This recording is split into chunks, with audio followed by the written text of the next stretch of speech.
البتہ ایک مسئلہ جو ہے نور اور بشر کا وہ ذرا تھوڑا سا میں حل کر دوں آج. آپ سمجھتے ہوں گے لا ینحل ہے. میں نے جس طرح کہا تھا کہ امام بخاری کا قول بھی 100% درست اور امام ابو حنیفہ کا بھی 100% درست ثابت کیا کہ نہیں.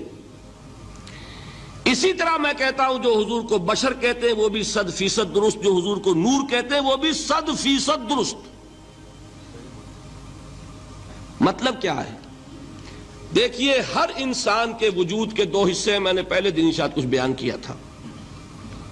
ایک خاکی وجود اور اینیمل بینگ جو حیوان ہے ہمارا، ایک وہ روح ربانی جو اس میں پھونکی گئی. آدم میں جب وہ روح پھونکی گئی تب وہ مسجود ملائک بنے. فَإِذَا سَوَّيْتُهُ وَنَفَخْتُ فِيهِ مِن رُوحِي فَقَعُوا لَهُ سَاجِدِينَ. دو جگہ آئے تھے قرآن مجید میں ایک شوشے کے فرق کے بغیر، سورہ حجر اور سورہ صاد. جب میں اس کو پوری طرح تیار کر لوں اور اس میں اپنی روح میں سے پھونک دوں تو گر پڑنا اس کے سامنے سجدے میں. ہمارا جو خاکی وجود ہے وہ ظلمانی ہے، اور جو ہمارا روحانی وجود ہے وہ نورانی ہے. اس کی نسبت کس سے ہے؟ اللہ سے. بات سمجھ میں آئی؟ لیکن ہم نے اپنے اس نورانی وجود کو اپنے خاکی ظلمانی وجود میں دفن کیا ہوا ہے.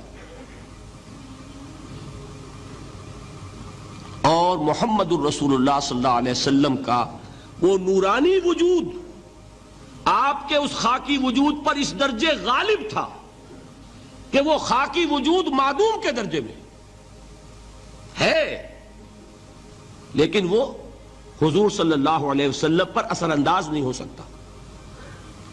وہی خاکی وجود ہے جسے ہم نفس کہتے ہیں. نفس غلبہ کر سکتا ہے محمد پر صلی اللہ علیہ وسلم. حضور کی شخصیت کی نورانیت نے آپ کی شخصیت کے خاکی وجود کا احاطہ کیا ہوا ہے. ہماری شخصیت کی ظلمانیت نے ہماری اس نورانیت کو گل کیا ہوا ہے، دفن کیا ہوا ہے، چھپایا ہوا ہے. بس یہ فرق ہے. انہیں آپ کہہ لیں نور، صحیح ہے، ان کی نورانیت غالب ہے. یہی بات ہے جو حضور نے اس طرح سمجھائی. دیکھو ہر انسان کے ساتھ ایک شیطان ہوتا ہے. اب کسی صحابی نے بڑی جرت سے کام لیا، پوچھ لیا حضور کہ آپ کے ساتھ بھی ہے؟ ہر انسان کے ساتھ جو کہا نا، تو انسان تو ہے آپ بھی، کیونکہ آپ کے ساتھ بھی ہے. آپ نے فرمایا ہے، لیکن میں نے اسے مسلمان کر رکھا. بات ختم ہو گئی. نفی نہیں ہے، وہ میرے تابع ہے، میرا مطیع ہے، مجھے گدن نہیں پہنچا سکتا. ہے تو صحیح، لیکن نہ ہونے کے درجے میں آ گیا کہ نہیں. یہ ہے فرق سارا. اور میں یہاں پہ کوٹ کرنا چاہتا ہوں ایک بہت بڑے بریلوی مکتب فکر کے عالم دین، صاحبزادہ، نام میرے ذہن سے ایک دم اتر گیا، فیض الحسن. اللہ تعالیٰ ان کی خطاؤں سے درگزر فرمائے، ان کی مغفرت فرمائے. آپ نے سنا ہوگا نا نام. انہوں نے ایک روز تقریر کی جو میں نے سنی، اور تقریر کہاں کی؟ ساہیوال میں. وہاں کا ایک بہت مشہور چوک ہے، مہاجرین، مسجد مہاجرین کہلاتی ہے، وہاں تقریر تھی ان کی، میں نے سنی. ان کے الفاظ یہ تھے کہ کیا آپ لوگ ہمیں جاہل سمجھتے ہیں؟ کیا ہمیں عربی نہیں آتی؟ کیا ہم نے قرآن نہیں پڑھا جس میں بار بار یہ لکھا ہوا ہے کہ حضور بشر ہیں؟ حضور بشر ہیں، لیکن اصل میں ہم حضور کی بشریت کو نمایاں کرنے کو سوء ادب سمجھتے ہیں. بات سمجھیے آپ نے، اس قدر پیاری بات ہے. انہوں نے کہا کہ آپ کے باپ کا نام کیا ہے؟ عبد الرحمن. آپ عبد الرحمن کہہ کے پکارتے ہیں انہیں؟ ابا جان. ابھی آپ نے وہ آیات سنی، حضرت ابراہیم نے اپنے مشرک باپ کو یا ابت، یا ابت، بڑا پیارا ترجمہ کیا. ابا جان، ابا جان. کیا نام لیں گے؟ آپ کے باپ کا نام ہے، نام نہیں لیتے آپ. کیوں؟ ادب کی وجہ سے.